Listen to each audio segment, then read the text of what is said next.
الحمد لله رب العالمين الرحمن الرحيم ملك يوم الدين إياك نعبد وإياك نستعين اهدنا الصراط المستقيم صراط الذين أنعمت عليهم غير المغضوب عليهم ولا الضالين.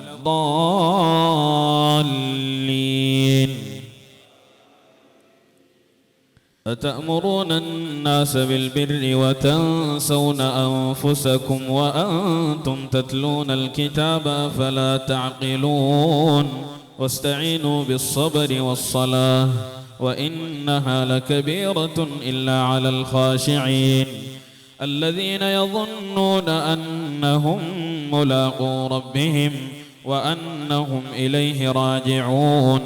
يا بني إسرائيل اذكروا نعمتي التي أنعمت عليكم وأني فضلتكم على العالمين واتقوا يوما لا تجزي نفس عن نفس شيئا ولا تقبل منها شفاعة ولا يؤخذ منها عدل ولا هم ينصرون.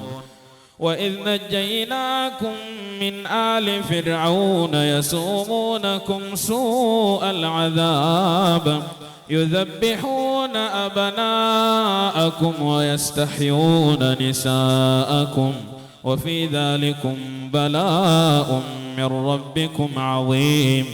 وإذ فرقنا بكم البحر فأنجيناكم وأغرقنا آل فرعون وأنتم تنظرون.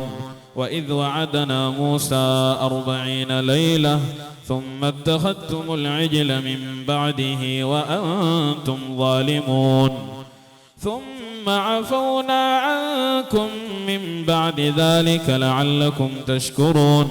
وإذ آتينا موسى الكتاب والفرقان لعلكم تهتدون.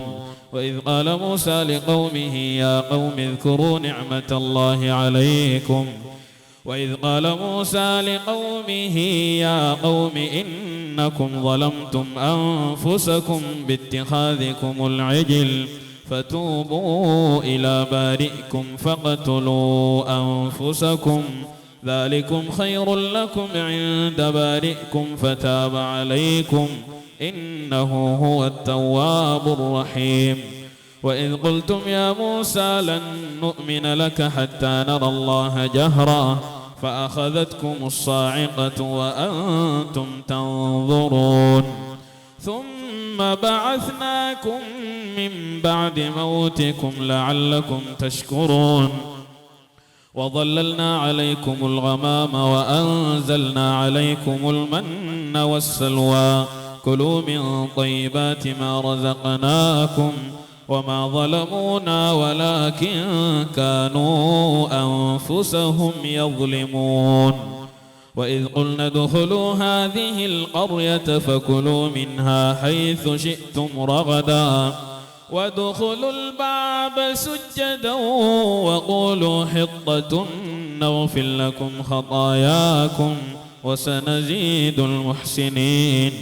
فبدل الذين ظلموا قولا غير الذي قيل لهم فأنزلنا على الذين ظلموا رجزا من السماء بما كانوا يفسقون.